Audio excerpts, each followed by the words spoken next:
When a horrific illness struck this man, American ingenuity rose to the rescue. What made you think that maybe you could develop something that would cure yourself? When you're that desperate, you go off script. This week, an amazing story from desperation to discovery and one man's efforts to save himself and ultimately others. My product cured myself, and I felt it was my duty. I had to get it to other people. Out of a sugarcane field in Louisiana rises one example of a new American industrial revolution. This is American innovation, American technology, American manufacturing, American labor, American supply chain. We've definitely heard that. People love to say that the future is overseas. I'd actually argue the exact opposite. Only by tackling the waste and fraud. The Department of Government Efficiency brought a spotlight to wasteful spending in Washington. But the rot reaches far beyond the nation's capital. I do believe that absolute power corrupts absolutely, and we do have a corrupted system here in Massachusetts. You asked the question yourself, what do they have to hide? We follow one woman's quest to put accountability into politics.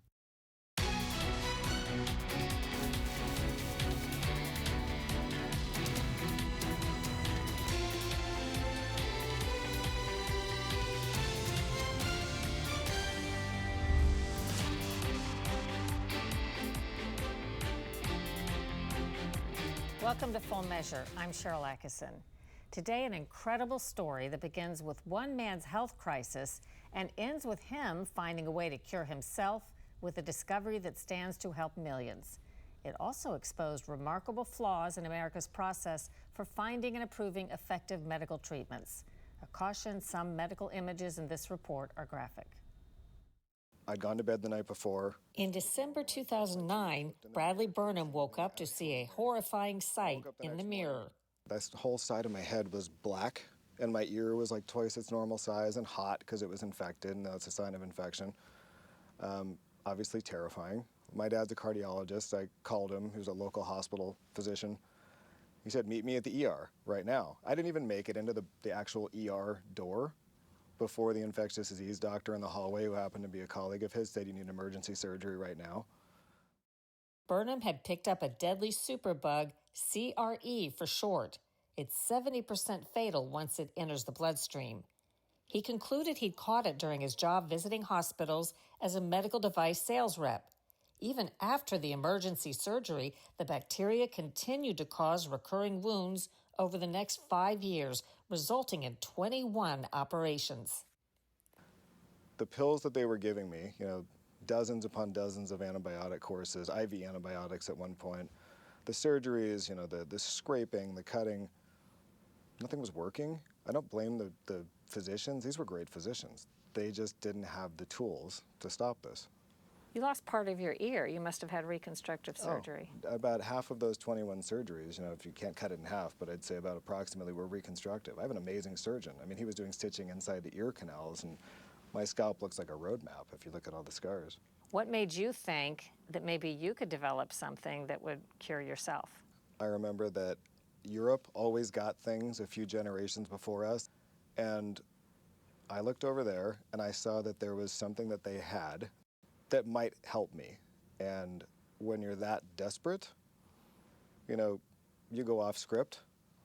Maybe I can get this ingredient, maybe I could do something with it, maybe I could give it to my doctors. So I didn't necessarily even know where things were going at that point.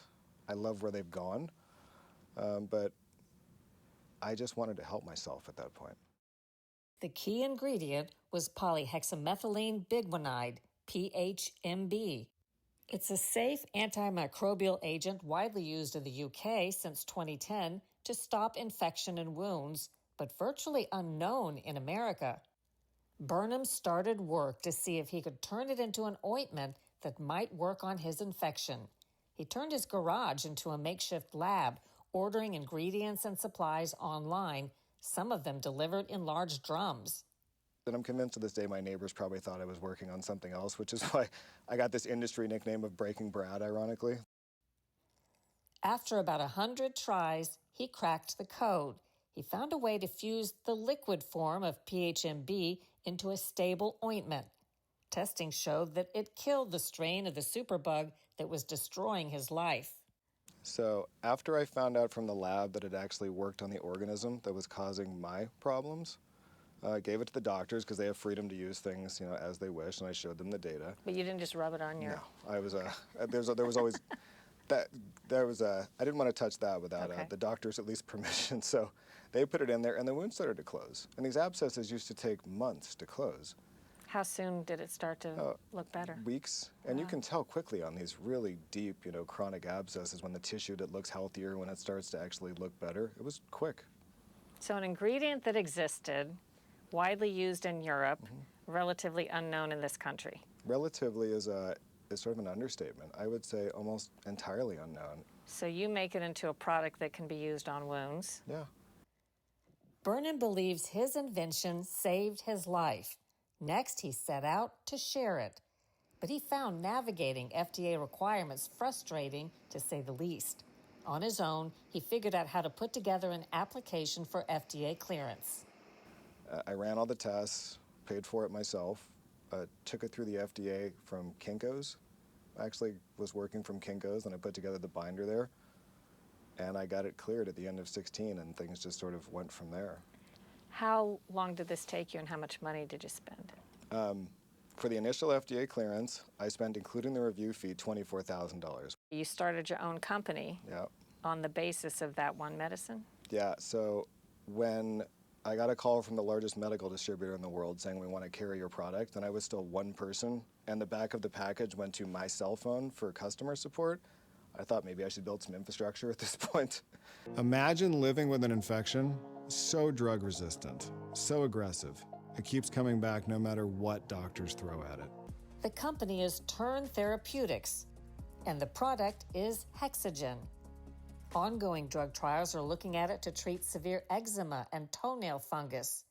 For Burnham, his days getting cut on in the OR appear to be over. Your product cured yourself. My product cured myself, and I felt it was my duty. I feel like it's a cliche word, but it feels like the right word to use. I had to get it to other people because my story is romanticized a lot, and I love that it brings some people hope, but it was a miserable 5 years. Burnham's company now has 3 FDA-cleared products based on his permafusion technology. They may be effective on diabetic ulcers, venous wounds, and more, preventing amputations and healing chronic cases that used to linger for years or even prove fatal.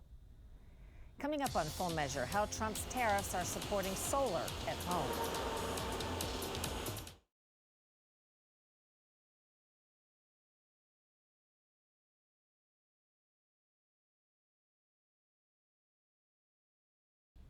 President Trump's tariff threats have resulted in an incredible surge in manufacturing here in the U.S., one you may not have heard much about.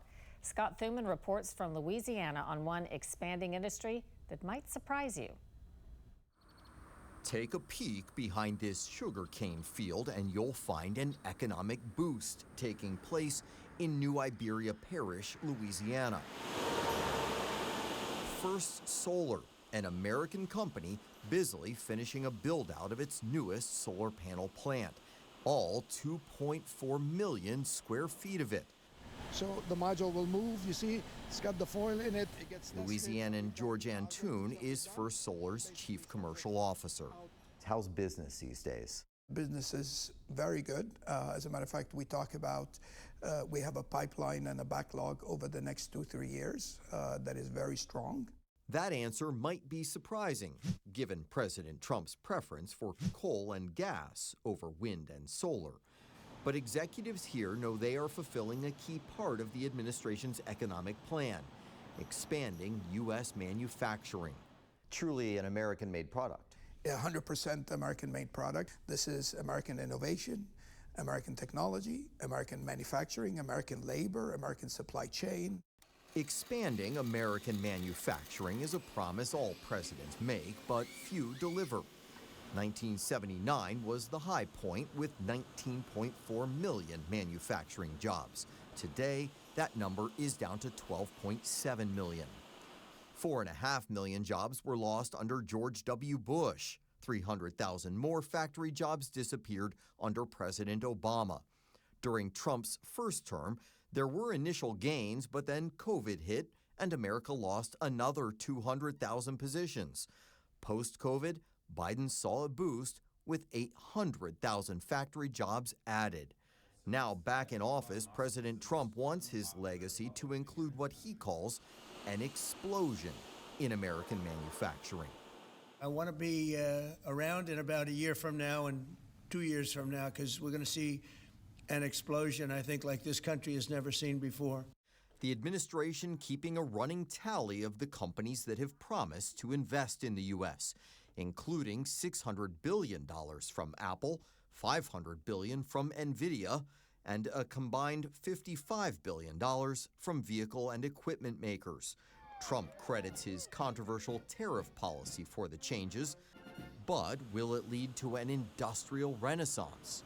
What do you see as the future of manufacturing here in this country?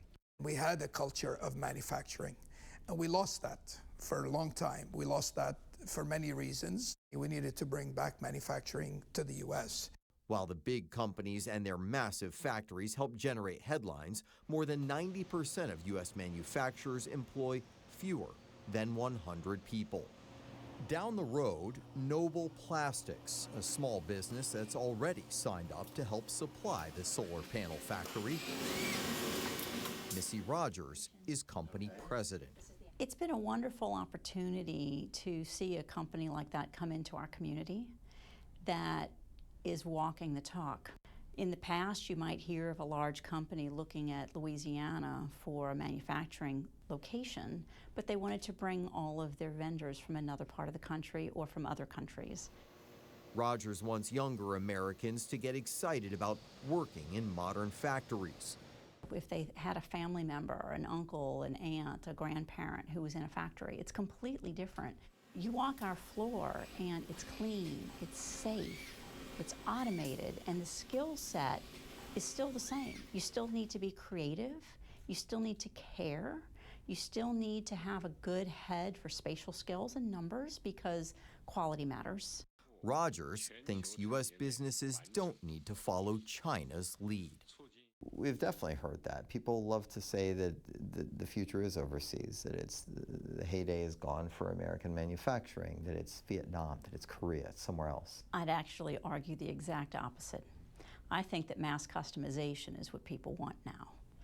And you see that happening here with the technologies like 3D printing, where you don't have to wait until you can make 10 million identical things and everybody just has to live with it. What was it Ford said? I'll offer anybody whatever color they want on my cars as long as it's black. We're so far beyond that. And the kind of responsiveness and interactivity that people want to customize things, to have it when they want it, where they want it, how they want it, that can't be adequately supplied from overseas. It's going to actually strengthen domestic manufacturing. Whether we're at the beginning of a new manufacturing boom won't be clear for years. But with each factory job supporting 4 other jobs in the community, there's a feeling here that things are looking up. People seem to think there's a big benefit national security-wise to getting solar panels here instead of so many from China. Well, there is. In fact, earlier this year, security experts reportedly found so-called kill switches inside some Chinese-made solar components, and that would allow China or another hostile group to destabilize or do something else that would cripple the current system that we use. Now, the change that they're looking for is to shore up these vulnerabilities, to make sure that when you look at key industries like power distribution, like communications, that we aren't susceptible to all these Chinese-made bits of equipment. Makes sense. Thanks, Scott. Very interesting. Ahead on Full Measure, a face-off between Democrats over auditing taxpayer waste.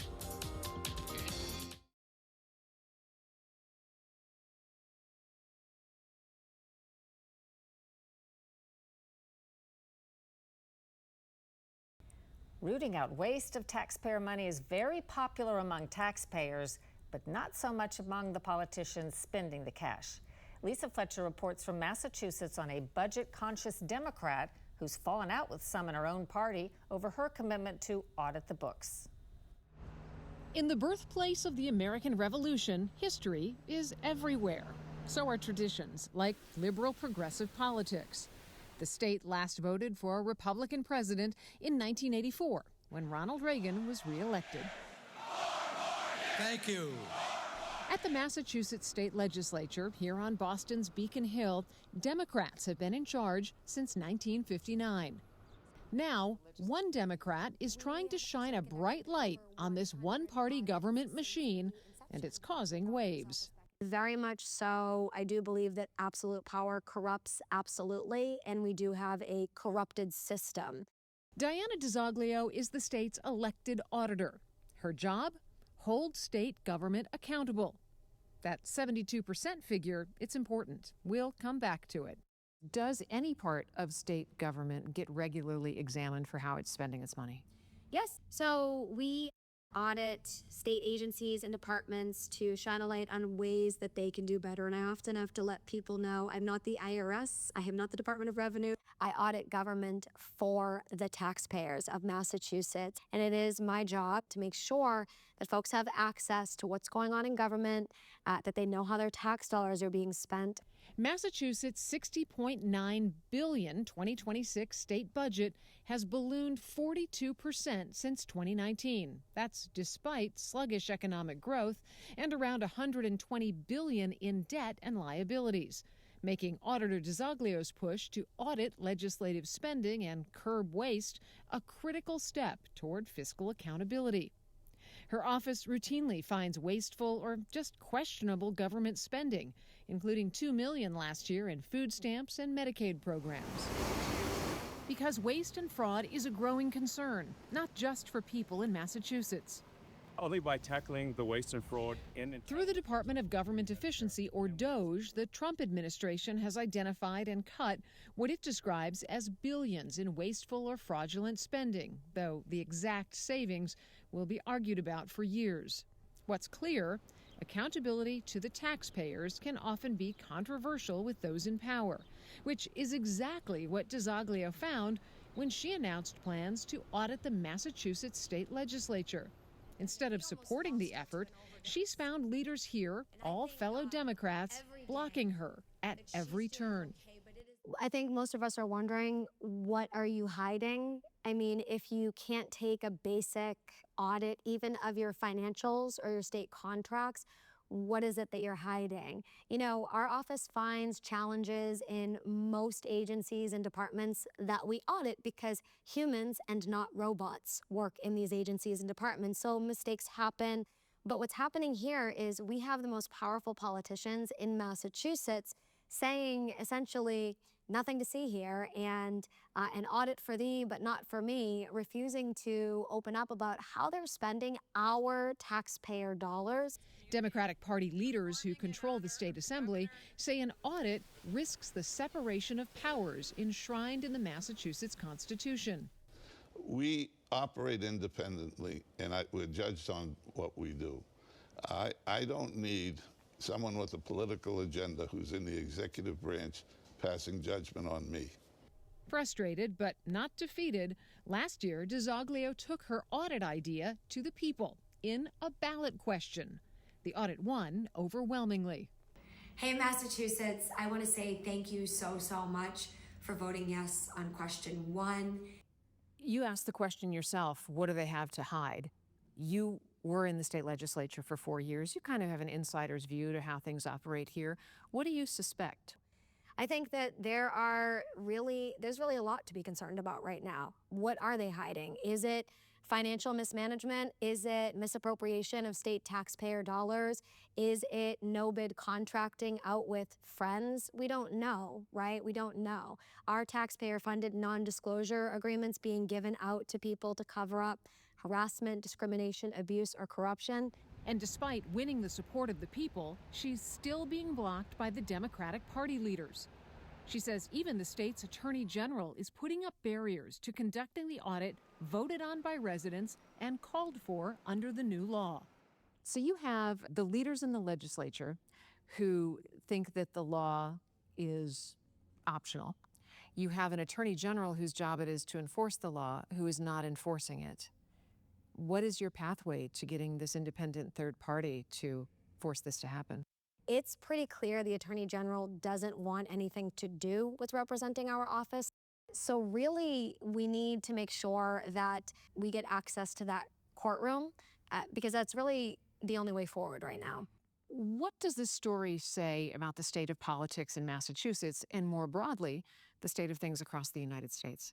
I think a lot of people feel disenfranchised from their government, from their elected leaders, and they feel disenchanted with the system right now. It's not just about an audit, it's about lawmakers telling the voters that their vote doesn't count and that they're not going to respect the will of the voters. And that is something that needs to change. Auditor DeZoglio recently announced her office found $4.8 million in public benefit fraud in the last quarter. After a break, an honorable ending for the only person killed in the January 6th protests.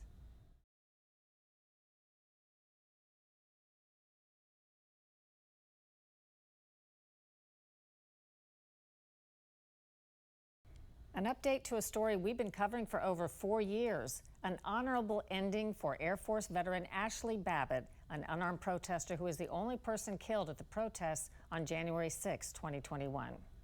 On October 10, 2020, Ashley Babbitt celebrated her 35th birthday. 3 months later, she set off for Washington, D.C., and joined an estimated tens of thousands of like-minded Trump supporters at a rally protesting what they see as a stolen election. Not long after this photo was taken of Babbitt at the rally, she marched to the U.S. Capitol where Congress was certifying the 2020 election results. There, unarmed and still wearing the Trump cape, she started to climb through a broken window and was shot dead. Babbitt was shot and killed by Lieutenant Michael Byrd, an officer with the U.S. Capitol Police. Late this summer, the Secretary of the Air Force sent a letter to the Babbitt family offering full military funeral honors, something that had been denied by the Biden administration. That follows on the heels of a nearly $5 million wrongful death settlement against the U.S. government. Coming up next week on Full Measure, if you're buying or selling property, a seismic shift in America's real estate market and how commission works will likely impact you. Realtors have told me and will say, it's always been negotiable. Everybody knows that. Yeah, it hasn't. It's one of those things where it might have been kind of this sense of we're okay if we say, you know, it was always negotiable. But I think 99% of homeowners out there roughly have never had the opportunity to negotiate that. Next week, a homeowner who went to court to force a massive sea change in how we pay for property sales. Until next time, we'll be searching for more stories that hold powers accountable. Thanks for watching.